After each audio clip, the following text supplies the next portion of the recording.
Moi, je m'appelle Angèle et j'ai 14 ans. Ma mère est morte en couche, j'avais 2 ans. Et mon père, je ne sais pas qui c'est. Alors, l'assistance publique m'a placée dans une ferme.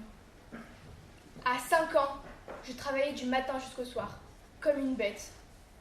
Je dormais dans les tables avec les animaux. Alors, un jour, j'ai volé tout le fric à mes salauds de patrons et je me suis enfuie. La maréchaussée m'a serrée et le juge m'a condamnée jusqu'à mes 18 ans pour vol. On m'a mise dans un bateau, les chaînes aux pieds, et j'ai débarqué à Belle-Île. Ici, à Belle-Île, on est tous des fils de rien, des fils de la misère. Ici, à Belle-Île, on travaille et on est puni. Ici, à Belle-Île, autour, il y a la mer, mais on ne la voit jamais.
Les uniformes.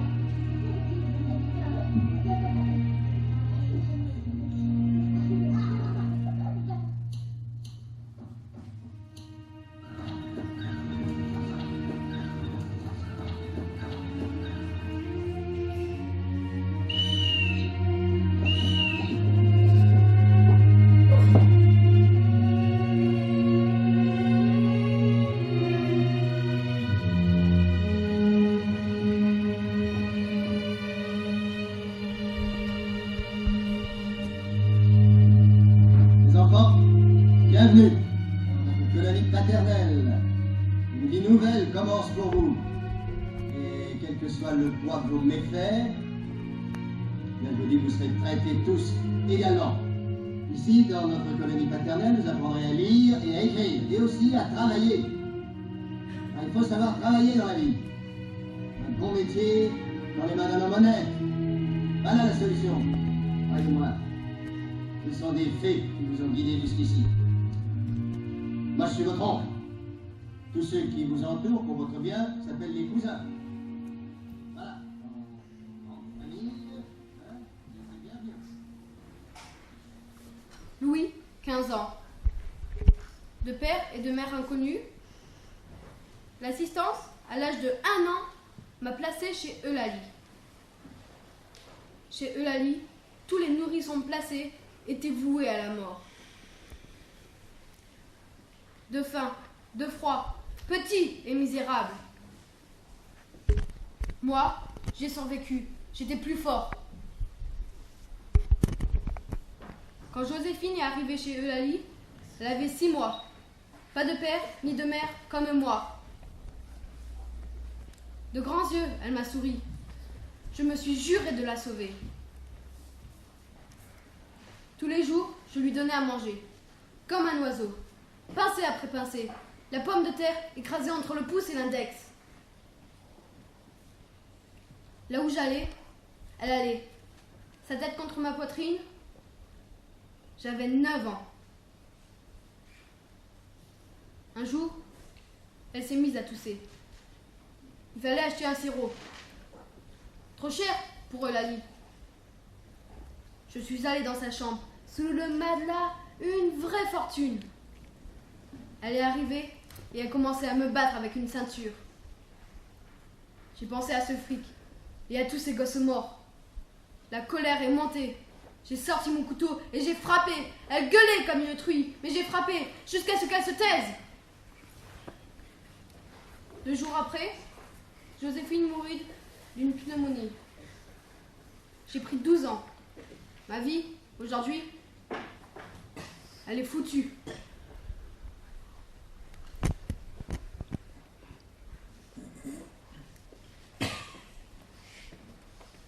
Salut toi, t'es nouveau?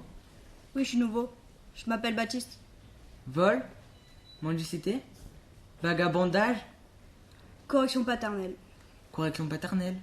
Correction paternelle, c'est mon père qui m'envoie ici. Et le juge? Il n'y a pas eu de juge, juste mon père. Il trouve que je lui manque de respect, alors il m'a envoyé ici pour 6 mois. Pour me punir, c'est pas juste. Ici, rien n'est juste. Je m'en fiche. Ma mère, elle m'a promis qu'elle allait me sortir de là. Les mers ici, c'est comme l'océan tout autour. Qu'est-ce que tu veux dire? On ne le voit jamais, mais on le ressent dans nos veines. Ça fait 5 ans que je suis à Belle-Île. Je n'ai jamais vu un colon qui a vu sa mère. La mienne, elle viendra. Je le sais. Autant être orphelin de suite. Au moins, t'espères plus rien. Et toi, pourquoi t'es là? Je suis arrivé à Belle-Île, j'avais 10 ans. J'ai volé un poulet et j'ai pris 4 ans. L'année dernière, 3 jours avant ma libération, j'ai envoyé un gars à l'hôpital. T'as tué un garde? Non, un colon, comme toi. Moi, c'était pendant l'hiver. Ils étaient tous là, les fidèles, à se recueillir avec le dodo.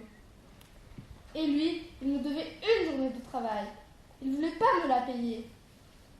Alors, je le traitais de voleur devant tout le monde, pendant toute la procession. Il s'est plaint à mon père, qui m'a envoyé ici pour 4 mois, directement, sans passer chez le juge. Pas juste. C'est comment ici? Ben, c'est le bal. On travaille. C'est quoi le travail? On enlève des pierres. On fait que ça. Enlever des pierres. Des petites, des grosses, des très grosses. Le matin, on se lève tôt pour aller travailler et on revient à la nuit. Le soir, on est tellement fatigué que l'on dort. Et tous les jours, c'est pareil. Et toi, tu viens d'où? Moi, je viens de Paris. J'ai pris le bateau pour venir. J'ai vu la mer pour la première fois de ma vie. Avant, je n'avais jamais vu la mer. C'est beau. Dis-moi, c'est vrai que quand on n'obéit pas, on nous envoie au trou? Moi, je veux pas retourner au trou. Il fait tout noir, il fait froid et on voit personne. C'était au début. Je suis descendue à la cave pour aller chercher des bouteilles. Le cuisinier était en train de frapper une fille avec des clés. Je savais même pas pourquoi. Mais je me suis jetée sur lui.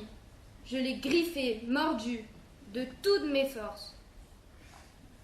J'ai pris 8 jours de trou. À ma sortie, j'ai cherché cette fille de partout. Je l'ai jamais revue.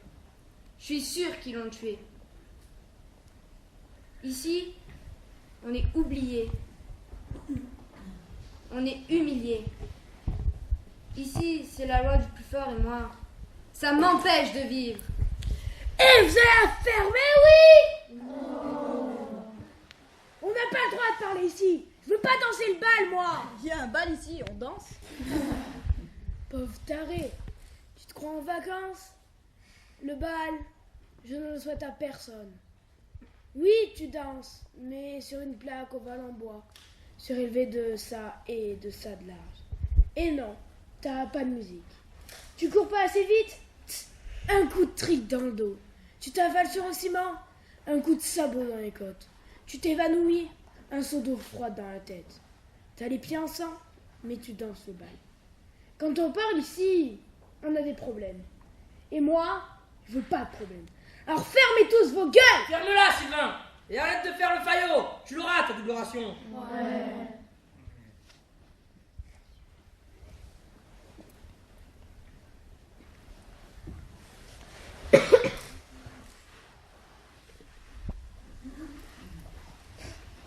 Alors comme ça, c'est toi le nouveau? Tu le laisses tranquille. Qu'est-ce qui t'arrive? T'as peur que je te vole ta nouvelle copine? Non, j'ai eu le premier, il est à moi. Hé, de quoi vous parlez? Je suis à personne, moi. Toi, tu la fermes, il est à moi, je te dis. Si tu cherches la bagarre, je suis là. Tu me fais pas peur.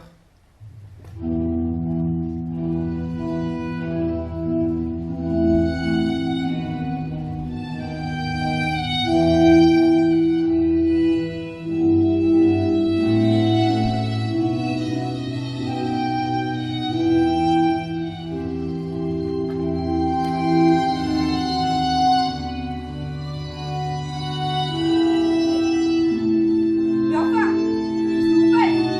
Répondez-moi. Faites-vous? Vous êtes en train de vous battre. Oh.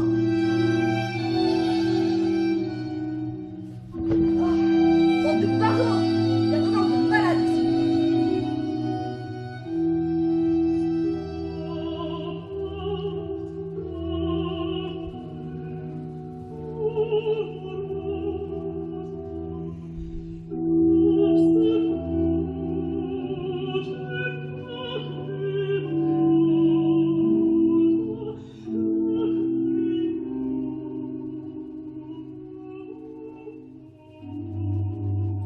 Le 5 août 1850, l'Assemblée nationale de la brève République de Napoléon III autorise les colonies pénitentiaires agricoles, maritimes et industrielles. Jusque-là, les enfants, dès l'âge de 7 ans, étaient placés dans des prisons avec des adultes. Considérés comme demi-hommes, ils étaient condamnés à des demi-peines. Désormais, dans ces colonies, les enfants y recevront une éducation morale, religieuse et professionnelle. Ils seront élevés en commun, sous une discipline sévère et appliquée aux travaux de l'agriculture et de l'industrie, les mineurs détenus à raison de crimes, délits, contraventions aux lois fiscales ou corrections paternelles. Au cours du XIXe siècle, la révolution industrielle a fortement dépeuplé les campagnes françaises. La délinquance juvénile a augmenté en ville. Le retour à la nature devient alors la solution. Le délinquant est une terre remplie de mauvaises herbes, à défricher, repétrir, jardiner, arracher le mal, semer le bon grain, pour que le bandit soit capable de reparaître au milieu de la société. Les thèses de Cesare Lombroso, savant italien, font fureur. Pour lui, le délinquant est né criminel. Il est même signé morphologiquement. Dans ces colonies, à la fois prison, cloître, collège, régiment, La discipline doit donc être de fer.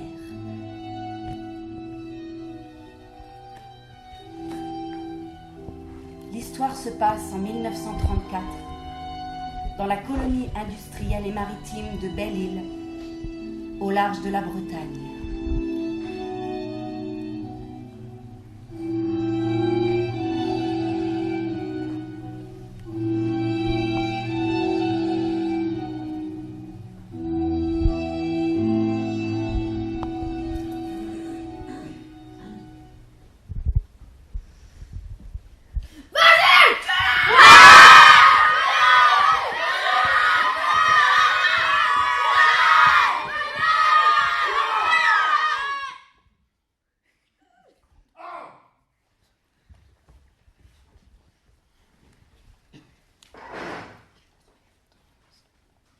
On baisse la tête.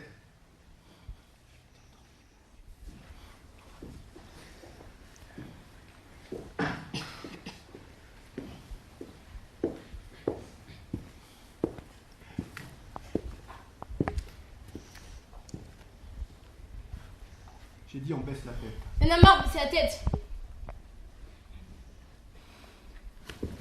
J'ai rien entendu. On a marre, c'est la tête. Pardon. Pardon. J'ai rien entendu. Excusez-moi. Oh. Monsieur Calvon, pour refus d'obéissance, vous danserez le bal ce soir jusqu'à minuit. Les autres ne paieront pas pour votre faute.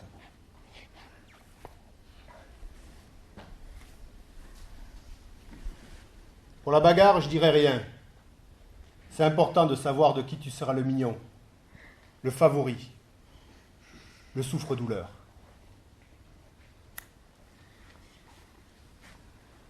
Par contre, pour non-respect du grand silence matinal, 4 jours de pain sec et à l'eau.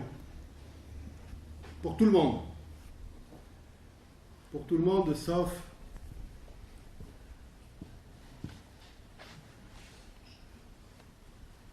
Pour toi, Sylvain Bernadou, j'ai tout entendu. Ton comportement est exemplaire. Tu auras ta double ration, comme d'habitude.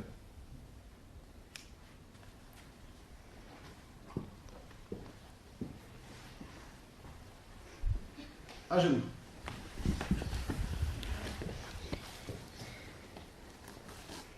Main sur la tête.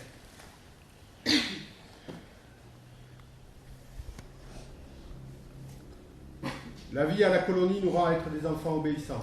La vie à la colonie nous rend être des enfants obéissants.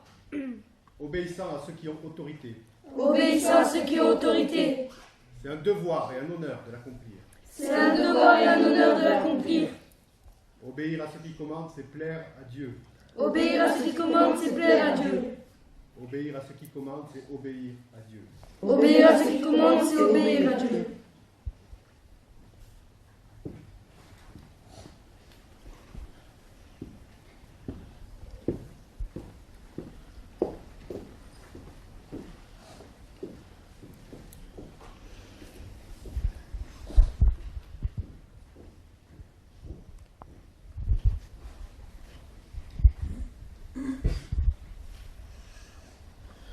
Qu'est-ce que vous avez, les bourgeois, à me regarder comme ça?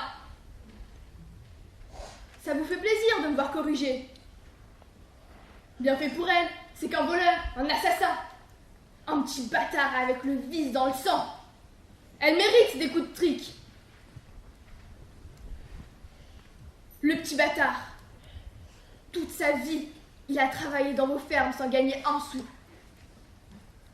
Le petit bâtard, il s'est tapé toutes vos sales besognes dans le froid, avec rien dans l'estomac.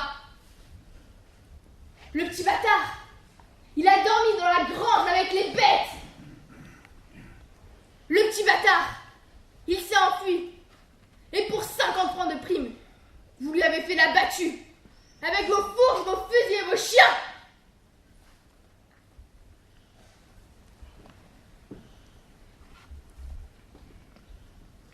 Et le curé qui nous parle de compassion.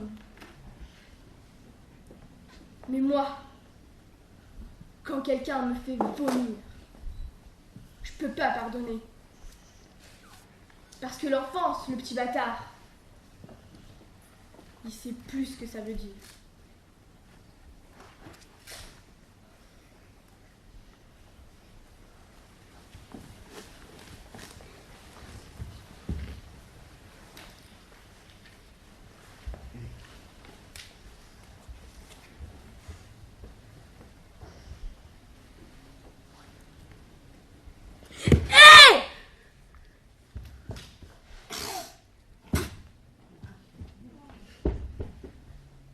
Ça y est, Sylvain? T'es content? Tu l'as eu, ta double ration. Mais tu sais quoi, ta double ration? Tu vas nous la filer, histoire de penser aux autres. Ouais. Et ta double ration d'aujourd'hui aussi, tu vas nous la filer. Et celle de demain. Et d'après-demain. Pas vrai, les gars? Ouais. C'est pas juste. J'ai essayé de vous prévenir. Rien n'est juste ici. Même notre naissance n'est pas juste. Alors tu te tais, tu fais ce qu'on te dit. Je me plaindrai aux gardes. Il vous brisera les reins et vous laissera crever comme des rats au fond d'un trou. Tu feras rien du tout. Le garde, il s'en fiche de toi. T'as pas compris? S'il te donne double ration, c'est justement pour qu'on soit jaloux et qu'on s'occupe de toi. Et ici, tu connais l'obéissance. Ouais. Les gardes, faut leur obéir. Allez les gars, on s'occupe de lui. Ah, il va se faire frapper. Ne bougez pas. Tu as fait quoi? Tu as fait quoi? J'ai crié. Mon cher enfant, sans nouvelles de toi depuis plusieurs mois, inquiète, j'ai pris le bateau pour venir te voir. Ce jour-là, tu étais puni. Le règlement m'a interdit de te rencontrer. Je me permets donc de te faire passer cette lettre par le directeur. Quelle chance d'avoir un tel homme pour vous éduquer. Il m'a appris que tu avais choisi le métier de jardinier. Cela me paraît être une bonne idée. Il me semble te voir cultiver des plantes avec un plaisir bien grand car tu les aimais beaucoup. Tu dois sûrement chanter plus d'une fois à tes camarades la chanson du laboureur, celle que tu nous chantais autrefois à la maison. Il paraît que tu es un colon bien noté par la direction. Je suis heureuse, persévère dans ses bons comportements. Il n'était pas dans les desseins du Seigneur de laisser vos âmes éternellement égarées. Vous devez lutter contre le démon qui habite, hélas, l'âme de beaucoup d'entre vous. Même si tu n'as besoin de rien, je me suis permise de t'envoyer un cache-nez et une paire de bas. À Belle-Île, je pense que le froid doit être vif. Je rentre donc à la maison rassurée, contente de savoir que tout se passe pour le mieux à Belle-Île.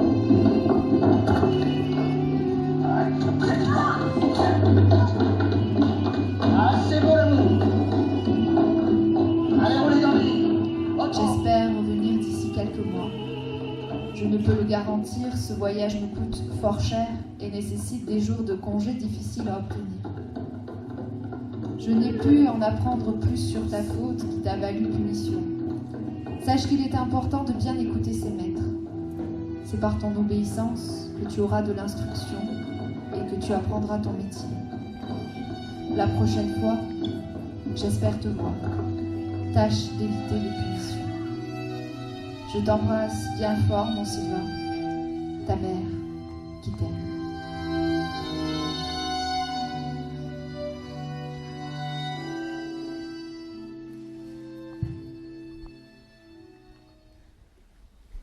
Ainsi vivaient les petits bâtards. Ces colonies vivaient de la manne de l'État qui versait une somme par détenu servant à le nourrir, le loger et l'habiller. Elle servait surtout à enrichir les propriétaires, profitant d'une main-d'œuvre menée à la baguette, sans revendication, pouvant travailler jusqu'à 14 heures par jour. À Montlobre, dans le sud de la France, les jeunes détenus représentent la moitié des morts du village. À Agnan, dans le Languedoc, des cages à poules sont suspendues au plafond pour enfermer les détenus punis. Les matons, de mèche avec les habitants, chassent les détenus pour partager les primes. À Maitray, dans le centre, les automutilations de colons, désireux de passer quelques jours à l'infirmerie, se multiplient. Coupables et victimes. Les petits bâtards ne sont que le reflet d'un monde d'adultes à la dérive. Il faut les exclure, car ils risquent d'ébranler la société par leur violence et leur désespoir. Le libéralisme au XXe siècle a ses lois inéluctables. Il n'y a pas de place pour tous. C'est la corrida, la mise à mort de l'enfance.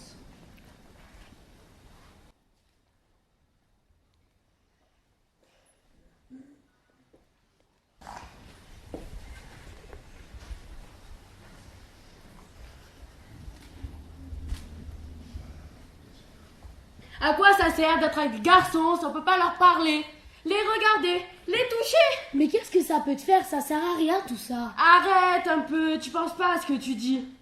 T'es amoureuse?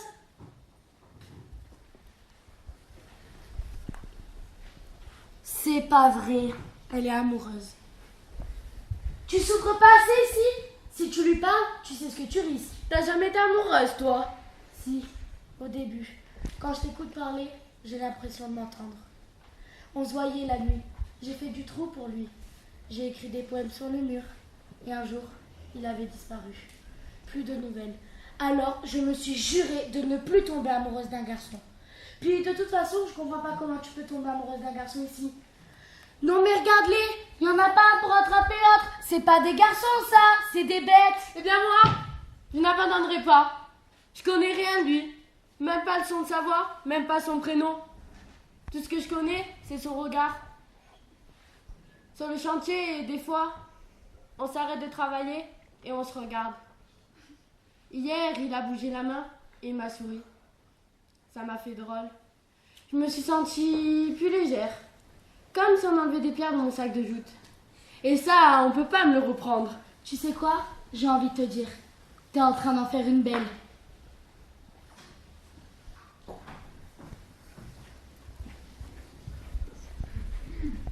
Moi, j'en ai marre. On travaille toute la journée dans les champs. On mange 3 soupes et un morceau de pain. On n'a pas de chaussures. Moi, aujourd'hui, je travaille pas. Si tu ne travailles pas, tout le monde va être puni par ta faute. T'as pas le droit de faire ça. Je m'en fous. Si vous voulez aller ramasser la caillasse, allez-y. Mais sans moi. Moi, je vais m'évader. Je suis pas un dégonflé, moi. T'es qu'une lavette qui se prend pour un homme. Puis je prendrai le bateau jusqu'aux Amériques. Là-bas, c'est le pays de la liberté. Pauvre cloche, jamais personne n'a réussi à s'échapper de Belle-Île. Jamais. Sur le continent, 3 fois, je me suis échappée. Mais ça n'a pas pu durer 3 jours. Tu dors dehors, t'as froid, tu manges des racines. Et si tu croises un villageois, il te prend pour un voleur et te tire comme un lapin. Mais cette fois, j'y arriverai. Mais il a raison. Le pire, c'est quand ils te reprennent. Ils t'habillent de toutes les couleurs et te rasent ta tête à moitié. Comme ça, si tu t'échappes encore, tout le monde te reconnaît. Mais ici, c'est pire. Quand tu t'échappes, le directeur fait tonner le canon. Tous les pêcheurs éloignent les bateaux. Les habitants de l'île se mettent à ta recherche pour toucher la prime. Et les gardiens à bicyclette, quadrillent. Et là, ils te retrouvent et ils te font la misère. Tu finis au trou pour un mois dans le froid et les punaises. Faut trouver une autre solution. Nico, je vais parler au garde, il comprendra. Mais t'es fou! Mais vas-y! C'est parce que je suis poli! Il m'écoutera. Il va le massacrer. Ça, c'est clair. Je suis allée à l'infirmerie. J'avais des douleurs à la poitrine. Je suis rentrée, il n'y avait personne. Marine était allongée sur le lit. Au début, je pensais qu'elle dormait. Mais elle ne m'a pas répondu. Et c'est là que j'ai compris qu'elle était morte. Quoi? Est arrivée l'infirmière, lui a tourné la tête sur le côté et lui a fermé les yeux. Le directeur est ensuite arrivé avec un bourgeois. Un bourgeois? C'était l'inspecteur Watteville de la commission de contrôle.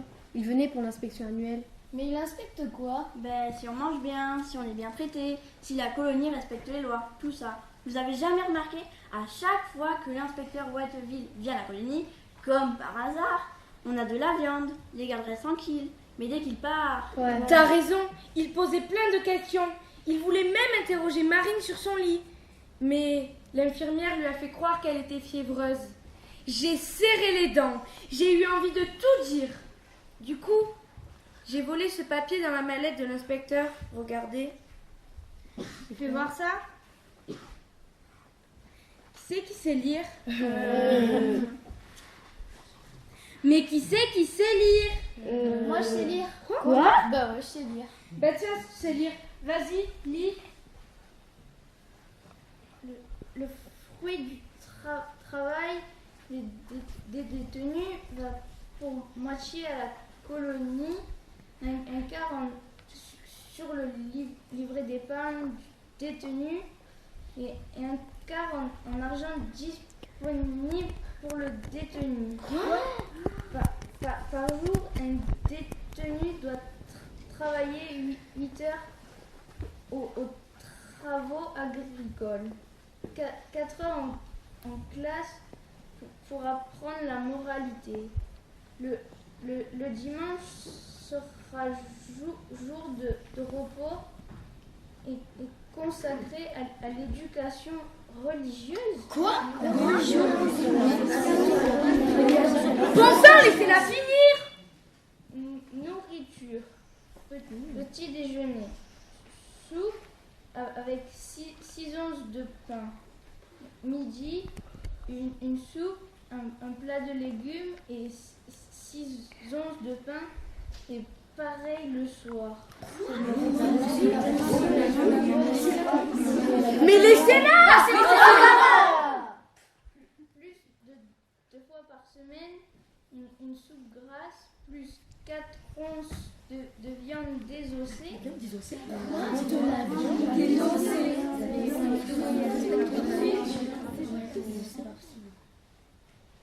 En cas de non-respect de ces directives, le détenu a le droit à la réclamation en s'adressant à ses maîtres et en cas de force majeure en s'adressant directement au préfet sans passer par le directeur de la colonie. Quoi?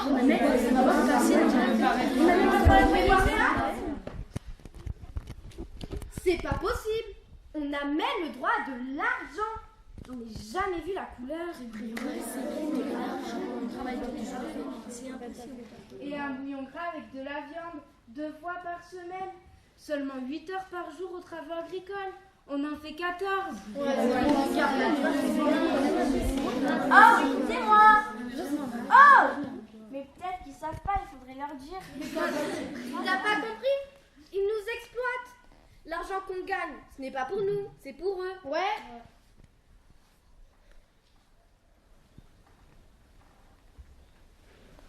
Ils s'enrichissent sur notre dos. Ils en ont rien à faire de nous. On peut bien crever la gueule ouverte. Marine de l'infirmerie, je les ai vus l'enterrer cette nuit. Ils n'y ont même pas mis une caisse.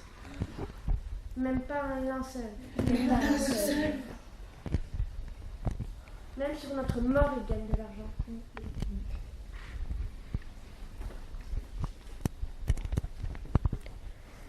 De toute façon, on est tous des cons.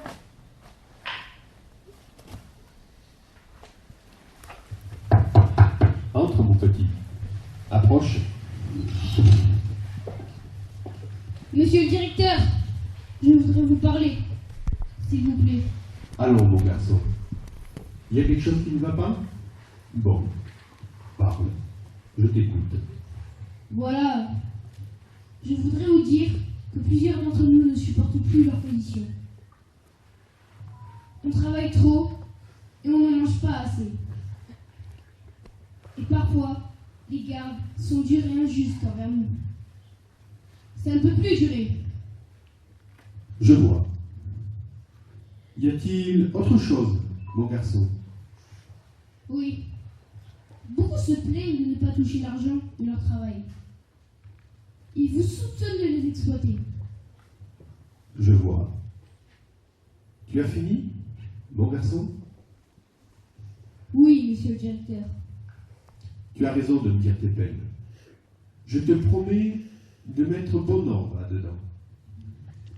Pour te le prouver, tiens, voilà ton argent que tu as gagné par ton travail depuis que tu es chez nous. Tu y as droit. Il te revient.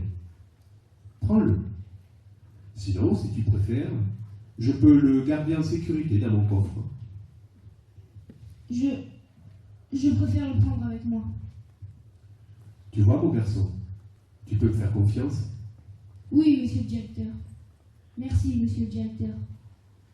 Approche, maintenant, mon petit. Mais, qu'est-ce que vous faites? Si tu es gentil avec ton directeur, il te protégera. Arrêtez! Lâchez-moi! Revenez ici! Pas le droit! Car, arrêtez cet enfant. Ce salopard a volé de l'argent dans mon coffre.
Parle-moi, je t'en prie.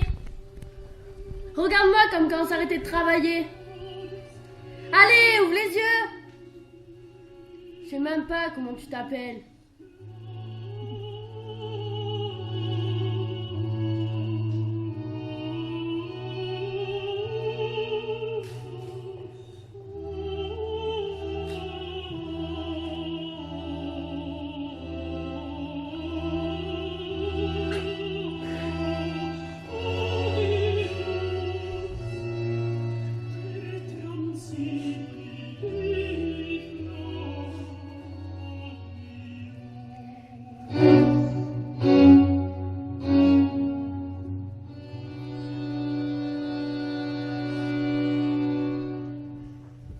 Les salauds.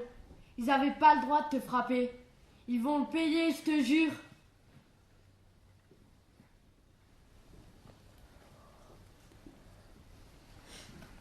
Écoutez, vous autres. À partir de maintenant, on va tous refuser de travailler. À partir de maintenant, nous ne sommes plus des animaux. Nous ne sommes plus des esclaves. Elle a raison. Faut qu'on soit solidaires. Il y en a marre de baisser la tête. Faut qu'on récupère tout ce qu'on trouve. Des pelles, des pioches, des manches en bois. On va récupérer tout ce qui nous appartient. En commençant par notre argent et ensuite notre liberté. Ouais, et surtout, ne le faites pas dans les sentiments. Ils vont nous le payer cher. Très cher. Elle a raison. Ouais. Depuis le début, ils font tout pour qu'on se dispute. Mais maintenant, ça suffit. Ça suffit. Ça suffit. Si on est tous ensemble, on ne craint rien. Ils pourront rien nous faire. Rien. Et avec un peu de chance, dans quelques jours, on sera tous dans notre pays et dans notre famille. Vive la liberté! Vive la liberté!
Certains détenus purent s'échapper et s'éparpiller dans l'île, mais la population civile, aidée par des touristes, arrêta tous les colons contre Prim.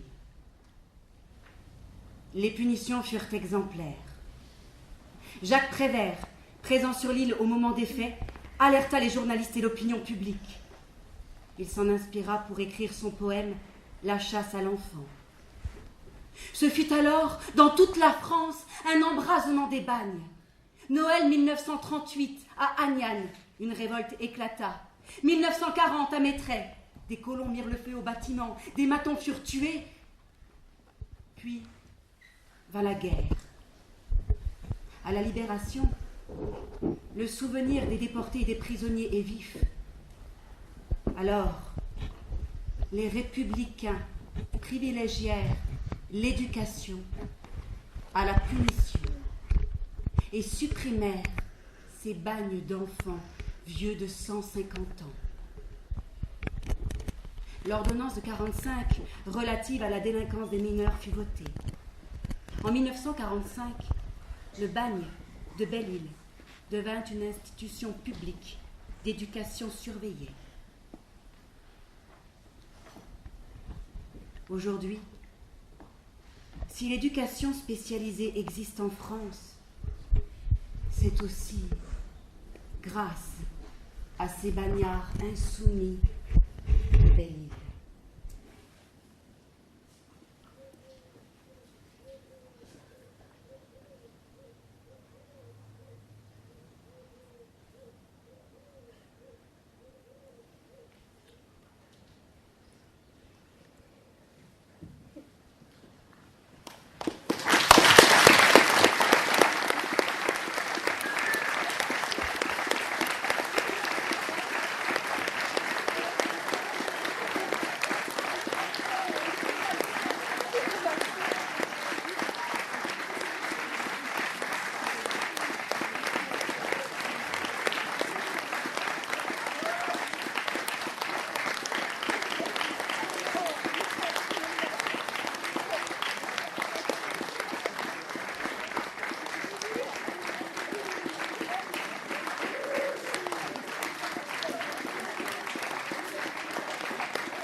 beaucoup de remerciements, mais je vais essayer d'être rapide.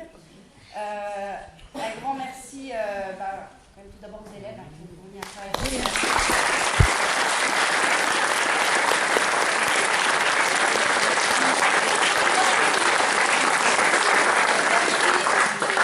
À la régie, à Amandine qui a assuré de manière admirable.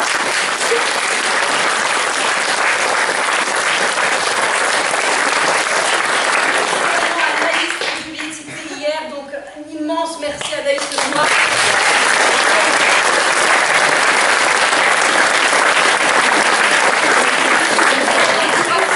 C'est qui a trouvé des costumes et qui a assuré des ateliers au collège. Ça a été vraiment un plus pour ce spectacle.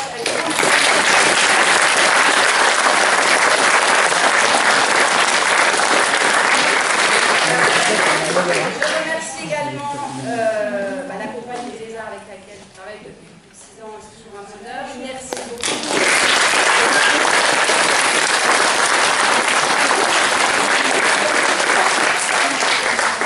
au conseil départemental qui finance cette opération. C'est vraiment important. Merci à la municipalité et à son maire.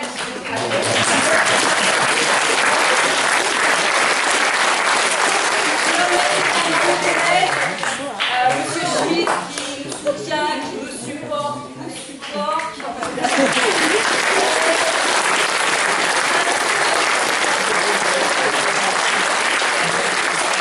aussi à des collègues qui nous ont donné un gros coup de main, Martine, Katia, Monsieur Cohen, Madame Blanchard.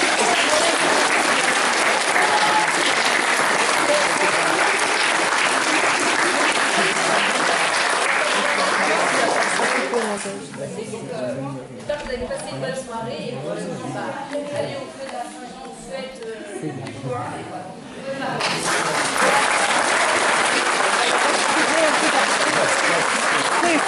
Tout est relatif.